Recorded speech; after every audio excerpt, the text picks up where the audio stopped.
అటువంటి మహానుభావుడికి ఘనమైన నివాళిని అర్పిస్తామని తెలియజేసుకుంటూ మొట్టమొదటిగా యుగ పురుషుడికి ఘన నివాళిని అర్పించడానికి ఆయనతో సుదీర్ఘ ప్రయాణం సాగించినటువంటి మాజీ కేంద్ర మంత్రివర్యులు శ్రీ అశోక్ గజపతిరాజు గారిని రావాల్సిందిగా సగౌరవంగా ఆహ్వానిస్తున్నాం.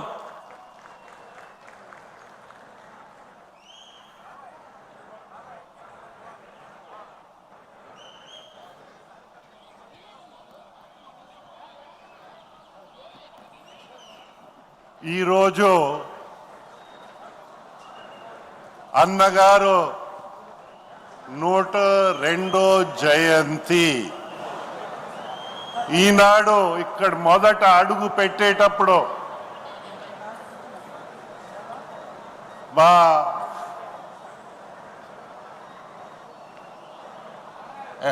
ఏమంటారు దాన్ని, మనకి ఎంటర్టైన్ చేసే పెద్దలు, పాటలు పాడే పెద్దలు ఈరోజు పాడిన పాట ఏంటంటే, చేతులెత్తి జై కొట్టు తెలుగోడా, గతం ఎంతో ఘనకీర్తి కలగోడా అని మన జాతీయ అధ్యక్షులు మిత్రులు పెద్దలు చంద్రబాబు నాయుడు గారికి, మా కుటుంబ సభ్యులు, వేదిక పైన ఉన్న కుటుంబ సభ్యులు, మన ముందు ఉన్న కుటుంబ సభ్యులు అందరికీ నా నమస్కారాలు తెలుపుకుంటా ఉన్నాను. నా జీవితం ఒక ధన్యమని నేను అనుకుంటా ఉన్నాను. మహానాడులో మొదట మహానాడు నుంచి అలాగా ప్రతి మహానాడు అటెండ్ అవుతా వచ్చాము. కానీ అన్నగారు జన్మించే రోజు మొదట మాట్లాడే అవకాశం నాకు రావడము నేను నా జీవిత ధన్యమైందని నేను అనుకుంటా ఉన్నాను. మనమందరం గతము ఆ పాటలో చరిత్ర మనకి ఎవరు సాటి లేని చరిత్ర తెలుగు వాళ్ళది. అన్నగారు చాటి చెప్పారు, కానీ ఘన చరిత్ర ఉందని మనము మన అహంని పెంచకూడదు. ఆ ఘన చరిత్ర నుంచి స్ఫూర్తి తీసుకుని ఈరోజు మనమందరు కష్టపడి భావితరాలకి, తెలుగు వాళ్ళకి మనము ఒక మంచి రాష్ట్రము, ఒక మంచి దేశాన్ని అందించడానికి మనం ముందు రావాలి. మార్పు సహజమే, కానీ జీవితాలు జన్మించిన తర్వాత ఎలాగా తప్పదు. మరణించిన తర్వాత ఇన్ని సంవత్సరాలు జ్ఞాపకం ఉండడం, అలాంటి యుగ పురుషుడు మన నందమూరి తారక రామారావు గారు.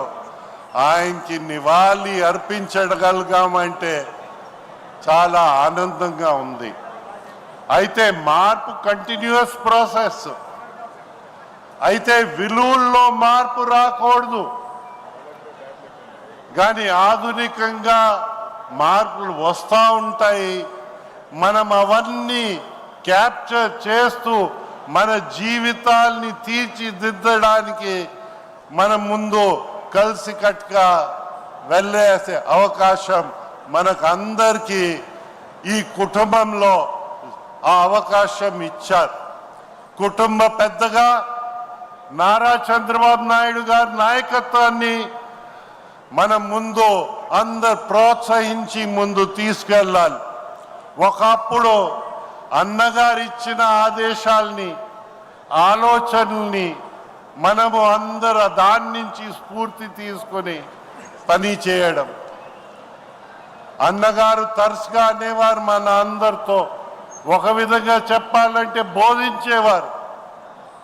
ఆయనకి స్ఫూర్తి ఇచ్చింది మహాత్మా గాంధీ జాతిపిత మహాత్మా గాంధీ ఆయనకి స్ఫూర్తి కలిగించింది మన అంబేద్కర్ గారు, మన రాజ్యాంగం రచించిన చైర్మన్ గారు ఆఫ్ ద కాన్స్టిట్యూయెంట్ అసెంబ్లీ.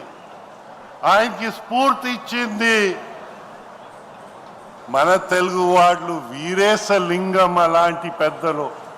ఆయనకి స్ఫూర్తి ఇచ్చింది గుర్జాడ మహాకవి. అలాంటి మహనీయుల దగ్గర ఆయన స్ఫూర్తిగా తీసుకుని మనకందరికీ స్ఫూర్తిగా అన్నగా నిలబడ్డం ఈరోజు మన అందరి అదృష్టమని నేను భావిస్తా ఉన్నాను.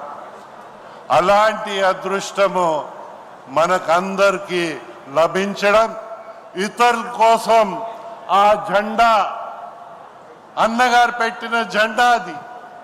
ఆ పసుపు అంటే మనకి పుణ్యమైన రంగు.